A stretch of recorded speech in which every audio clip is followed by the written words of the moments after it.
فرمایا اگر رب راضی ہو گیا تو لوگوں کے دلوں میں بھی محبت پیدا فرما دے گا. کیا ضرورت ہے خوشامد کرنا دنیا داروں کی، سیٹوں کی، نوابوں کی، چاپلوں. اور میں آپ کو ایک بات بتاؤں، ہوتا پتہ کیا ہے، یہ جو حب جا اور حب با ہوتی ہے نا، اس سے پیٹ نہیں بھرتا. آپ کو اگر خوشامد کرنی ہے تو پھر آپ کو ساری زندگی کرنی ہے. پھر ان کو بھی پتہ ہوتا ہے کہ تعلق کس بنیاد پر ہے. اس میں کبھی بھی خلوص پیدا نہیں ہوتا. آپ بے چین رہتے ہیں، بے قرار رہتے ہیں، آپ کو تکلیف رہتی ہے ہمیشہ. کبھی بھی دنیا داروں سے امیدیں وابستہ نہ کریں. ایک بات سنیں بڑی شاندار، امام غزالی نے لکھی. امام غزالی فرماتے ہیں کہ ہارون رشید نہ حج کر کے واپس آیا بغداد میں، تو کونے میں حضرت بہلول دانا بیٹھے تھے. رش بہت تھا، مجمع بڑا تھا.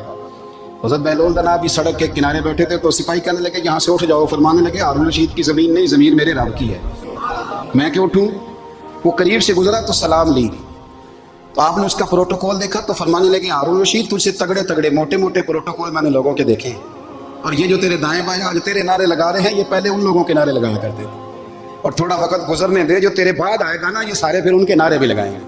تو جھوٹ کی دنیا میں زندہ ہے، ان سے تو نے امیدیں وابستہ کی ہیں، یہ کل اس کے نعرے لگائیں گے. اس کے دل پہ بڑا اثر ہوا، گھوڑے سے اتر آیا.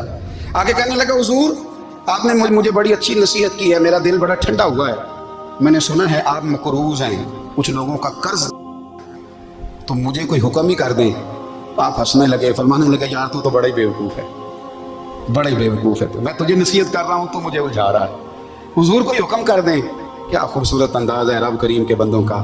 حضرت بہلول دانا فرمانے لگے تیرا رب کون ہے؟ کہا اللہ. تو فرمایا میرا کون ہے؟ کہا اللہ. فرمانے لگے یہ تو نہیں نہ ہو سکتا کہ اللہ ہارون رشید کو دیتا رہے اور بہلول دانا کو بھول ہی جائے. یہ تو نہیں نہ ہو سکتا کہ ہارون رشید کو دیتا رہے اور بہلول دانا کو بھول جائے. فرمایا اس کا دل، اس کا ارادہ ہوا، ارادہ قدرت ہوا کہ بہلول مقروض رہنا چاہیے. تو اگر رب مجھے رکھنا چاہتا ہے، دکھ قبول محمد بخشا راضی رہن پیارے، اگر وہ چاہتا ہے میں مقروض رہوں تو میں بھی چاہتا ہوں کہ میں مقروض ہی رہوں. یہ تو نہیں نہ ہو سکتا کہ تجھے دے اور مجھے نہ دے. فرمایا میری تجھ سے کوئی امید نہیں، مجھے جب بھی دے گا میرا رب ہی دے گا، اور وہ دے گا تو پھر انشاءاللہ خزانے کھول کے دے گا. دنیا داروں سے امیدیں وابستہ کرنا، لوگوں کے پیچھے، یہ چھوڑ دیں. آپ بے چین رہیں، بے قرار رہیں. اللہ والوں سے ضرور امیدیں وابستہ کریں، اس لیے کہ ان کے پاس جو کچھ ہوتا ہے وہ دراصل رب کا ہی ہوتا ہے. لیکن سیٹھوں سے، نوابوں سے، سیاستدانوں سے باز آ جائیں. ہماری بڑی امیدیں وابستہ ہیں. میں اکثر کہتا ہوں جتنے پھیرے نوکری کے لیے دنیا دار کے دروازے پہ لگائے ہیں نا، اس سے کم دفعہ مسجد میں نفل پڑے ہوتے تو رب اتنی بڑی مہربانی فرما دیتا. تیسری بات یہ یاد رکھیں، اگر سکون لینا چاہتے ہیں نا، اگر سکون لینا چاہتے ہو نا، تو لوگوں کو ڈسکس کرنا بند کر دو. کس کو اللہ نے کتنے پیسے دیے ہیں وہ جانے اور اللہ جانے، کس کو اللہ نے کتنی گاڑیاں دی ہیں وہ جانے، اور لوگوں کو ڈسکس کرنا. جی یعنی میں ایک جگہ بیٹھا تھا تو ایک صاحب گاڑی والا گزرا، گاڑی میں بیٹھ کے، اس کا پڑوسی تھا. کہنے تھا منہ ہے کار والا. میں کہ وہ ہے تاں ہی بیٹھا ہے. تو میں کہ سمجھانا دینا، میں کہ تو میں صاحب لائیے بھی ساڑھے کول کوئی نہیں، وہ ہے. لیکن نا اللہ نے اسے دیے نا، تو اللہ نے چاہا نا وہ کار میں بیٹھے، تو اس نے پھٹے پہ بیٹھ کے یہ تبصرہ کیا کہ منہ ہے کار والا. میں کہ وہ ہے تاں کار ہے. اب مجھے تجھے اندازہ لگانا چاہیے کہ ہم کیا یہ بحث ہے. یعنی اللہ کو چاہیے تھا معاذ اللہ کے پہلے تم سے پوچھتا کسے کار دینی ہے کہ نہیں. کیا مطلب فضول بحث ہے. وہ چیز ہمیں اتنا تنگ کرتی ہے، اتنی تکلیف دیتی ہے کہ آپ یقین کریں سارا دن اسی کو ڈسکس کرتے ہیں، سارا دن. اس کے پاس گاڑی ہے، اس کے پاس کار ہے، فلانے کا پیسہ 1 نمبر ہے، فلانے کا 2 نمبر ہے، فلانے کا 6 نمبر ہے. اصل بات کے اندر حسد ہے، اس کو نکالو. ایک بات کہنے لگا ہوں، اسے یاد رکھنا. میرے اعلیٰ حضرت رحمۃ اللہ علیہ فرمایا کرتے، حسد کرنے والا بندوں پر اعتراض نہیں کرتا، اللہ پر اعتراض کرتا. وہ کہتا ہے اللہ اسے کیوں دیا ہے، اتنا کیوں دیا ہے، معاذ اللہ وہ اللہ کی تقسیم پر اعتراض کرتا ہے. حسد کرتے ہو بے چین رہو گے، حسد آپ کے دل کو تڑپا کے رکھ دے. چھوڑے، اللہ بڑا کریم ہے، جس کو جہاں چاہتا ہے وہاں بٹھا دیتا ہے. آپ قطعاً اس بحث میں نہ پڑے کہ اللہ نے کس کو کتنا دیا ہے، کب دیا ہے، کیوں دیا ہے. وہ بڑا بے نیاز ہے. حسد آپ کو تباہ کرے گا. دنیا میں پہلا گناہ جو ہوا تھا وہ حسد تھا. ابلیس نے حضرت آدم سے حسد کیا، کہنے لگا میں بہتر ہوں، سرداری اس کو مل رہی ہے. یہ تو اللہ کو پتہ ہے نا کس کو دینی ہے. اور دنیا میں پہلا قتل حسد کی وجہ سے ہوا. حابیل قابیل کے درمیان حسد کا معاملہ تھا. خاتون کا نکاح اس سے کیوں ہو رہا ہے، مجھ سے ہونا چاہیے. حسد تباہی کرتا. آپ یقین کریں، یعنی دکاندار کے سامنے دوسری دکان پر کیا پریشان ہو جاتا ہے.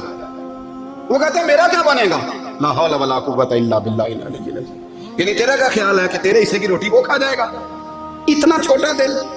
نہیں تیرا موقف یہ ہے کہ تیرے حصے کا نصیب اس تک چلا جائے گا، یہ تیری خواہش ہے۔ ایک دوسرے کی کمزوریاں بیان کرنا، اس کا تو مال ہی ناقص ہے جی، اس کے تو پاس ہی کچھ نہیں، یہ تو کمزور لوگوں کا طریقہ ہے۔ میرے رسول کریم علیہ السلام گزر رہے تھے، پت جھڑ کا موسم تھا، خزاں کا موسم تھا، درختوں کے پتے جھڑ رہے تھے، صحابہ کو ساتھ لے کے حضور گزرے اور ایک درخت کی ٹہنی کو پکڑ کے حضور نے ہلایا۔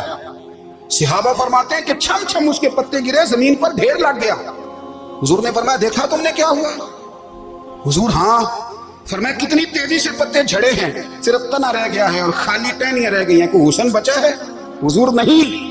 تو نبی کریم فرمانے لگے جو حسد کرتا ہے نا اس کی نیکیاں بھی اسی طرح جھڑ جاتی ہیں، اسی طرح۔ اور ایک جگہ حضور فرمانے لگے جس طرح راکھ لکڑی کو آگ کھا جاتی ہے، جس طرح لکڑی کو آگ، جب آگ کھا جائے تو پھر لکڑی کو لکڑی نہیں کہا جاتا، راکھ کہا جاتا ہے، کوئلہ کہا جاتا ہے، اس کی اصل باقی یعنی اسے کھائی جاتی ہے۔ تو حضور علیہ السلام فرمانے لگے جس طرح آگ لکڑی کو کھا جاتی ہے، فرمایا اسی طرح حسد نیکیوں کو کھا جاتا ہے، نیکیاں رہتی نہیں۔ حسد کرنے والے کے پاس نیکیاں یعنی ان کی اصل شکل موجود، کبھی بھی حسد نہیں کریں۔ اللہ کی تقسیم ہے، جس کو چاہے جب چاہے جتنا چاہے عطا کرے۔ اور چوتھی بات میرے بھائی، کبھی بھی بغض نہ پیدا کریں، بغض والے لوگ بے سکون رہتے ہیں۔ بہت ساری کمزوریاں ہمارے اندر ہوتی ہیں نا، پھر اللہ ہماری روزی تو نہیں نہ بند فرماتا، یہ تو نہیں کہتا کہ زمین سے نکل جاؤ۔ اگر یہی والا معاملہ ہو جو ہمارا ہے کہ شادی پہ اس نے میرے ساتھ برا سلوک کیا تب ساری زندگی بغض رکھنا ہے، اگر یہی معاملہ فرشتے اللہ کی بارگاہ میں کہیں کہ یا اللہ اس نے فلانے دن شراب پی تھی اب اس کو زمین میں نہیں رہنے دینا، نظام زندگی چلے گا؟ تو اگر اللہ ہمیں معاف کرتا ہے تو ہم بندوں کو معاف کیوں نہیں کرتے؟ آپ یقین کریں اتنی لمبی عداوتیں، اتنا لمبا حسد، اتنا لمبا بغض، اتنا لمبا حدیث میں نے پڑھی میں حیران رہ گیا۔ میرے نبی کریم علیہ السلام نے فرمایا اپنی بیوی سے کبھی بغض نہ رکھنا، اگر اس کی ایک بات ناپسند ہو تو اسے چھوڑ کے وہ بات دیکھو جو تمہیں پسند ہے۔ میں اس حدیث کو پڑھ کے سوچنے لگا کہ کیا بیوی کا بھی بغض رکھتے ہیں لوگ؟ اب حضور نے کہا ہے تو اس کا مطلب ہے لوگ بیوی کا بغض بھی رکھتے ہیں۔ اب اس پر استدلال کر کے مجھے کہنا پڑے گا کہ سسرال والوں کا بغض بھی رکھتے ہیں، کہنا پڑے گا کہ بھائی کے سسرال والوں سے بھی بغض رکھتے ہیں۔ اس حدیث کی روشنی میں سمجھا کہ لوگ بھابھی کا بغض بھی بغض رکھتے ہیں، بغض، ورنہ عادتیں تو ہماری بھی کئی بری ہوتی ہیں۔ اگر عادات ایک وجہ بنے اختلاف کی تو عادتیں تو ہماری بھی کئی بری ہیں، لیکن ہم اپنی بری عادتوں سمیت اپنے آپ سے پیار کرتے ہیں، اور سامنے والے کی ایک بھی عادت بری ہو تو اس سے بغض رکھتے ہیں۔ بغض نہ پیدا کریں۔ میرے نبی پاک علیہ السلام نے فرمایا کچھ چیزیں تمہارے دین کو مونڈ ڈالیں گی، تباہ کر دیں گی، کاٹ دیں گی۔ حضور کون سی؟ فرمایا حسد، تکبر اور بغض، یہ تمہارے دین کو تباہ کر دیں۔ ہم بے چین اس لیے ہیں کہ ہم نے بہت سارے لوگوں کا بغض پالا ہوا ہے، اور ہر فیلڈ میں سیاستدان کا ذاتیات پر اتر کے بات کرتے ہیں، معزز ترین لوگ، تاجر نے تاجر کا، اللہ ماشاءاللہ بعض جگہ پہ اہل علم بھی ایک دوسرے سے عداوت رکھتے ہیں۔ خدا را دل رب کریم کے آنے کا ٹھکانہ ہے، یہ صاف ہوگا تو اس میں رب رسول کے جلوے ہوگا، اگر اس میں عداوت ہو، اس میں بغض ہو، اس میں کینہ ہو، نفاق ہو۔ سنیں میرے رسول کریم حضرت ابوبکر صدیق رضی اللہ تعالیٰ عنہ کہتے ہیں میں رو ہی پڑا، مکہ فتح ہوا نا تو اکرمہ بن ابو جہل نے پیغام بھیجا کہ میں نا کلمہ پڑھنے کے لیے آ رہا ہوں۔ بات لمبی ہے، میں موضوع پہ رہنا چاہتا ہوں۔ کہتے ہیں جب وہ آنے لگا نا تو نبی پاک نے ہم سب کو بلایا، ہم حاضر خدمت ہوئے تو حضور فرمانے لگے کہ اس کے باپ نے نا بڑا ظلم کیا ہے ہمارے ساتھ، ابو جہل نے بڑا ستایا ہے، بڑی تکلیف دی ہے۔ آپ مجھے بتلائیں کہ وہ ایک دفعہ کسی شادی پہ بحث ہوتی ہے بیوی کے بھائی کے ساتھ، پھر ساری زندگی اس بیچارے کو معافی، وہ 10 دفعہ گھر آتا ہے معافی مانگنے پر سوال ہی نہیں پیدا ہوتا میں مجھے ہی کہہ دیا، پھر مجھے ہی کہہ دیا آپ نے اور میری شان میں بے ادبی اور پھر میں معاف کر دوں، توبہ توبہ توبہ، یہ کیسے ہو سکتا ہے؟ میری ناک نیچی ہو جائے گی، اور آپ نے مجھے کہہ دیا، سوال ہی نہیں پیدا ہوتا۔ اور یہ رونا میں اکثر ہوتا ہوں کہ شادی والے دن داماد صاحب کا زیادہ دماغ خراب ہوتا ہے، جب چھوٹی سالی کی شادی ہوتی ہے نا اس دن اس کو بخار چڑھتا ہے تو اس کو کان میں کہتا ہے تیری عزت نہیں کرتے، اس دن اس کا دماغ خراب ہو جاتا ہے، بچے اٹھا کے نکل آتا ہے، وہ بیچارہ سسر منتیں کر رہا ہوتا ہے کہ تیری مہربانی آ جا، یہ عزت کرا رہا ہے۔ تو میں نے کہا احتجاج کر کے جو عزت کرائی جاتی ہے وہ عزت نہیں ہوتی۔ ہاں یہاں مانگ کے عزت دیتے ہیں لوگ، یا احتجاج کی کوئی عزت ہے؟ آپ کے اندر کمالات اتنے ہوں کہ آپ کی عزت کرنے کو دل چاہے، یعنی مزہ آئے، یعنی لطف آئے، یعنی آپ دور بیٹھے ہوں تو کسی کا دل کرے آپ کو اسٹیج پہ بلانے کے لیے۔ یہ کیا بات ہوئی کہ چھائے جانا اور بھاگ کے آگے جانا؟ ان سے نکلیں۔ اکرمہ بن ابو جہل کلمہ پڑھنے کے ارادے سے آ رہے ہیں، حضور علیہ السلام نے صحابہ کو بلایا،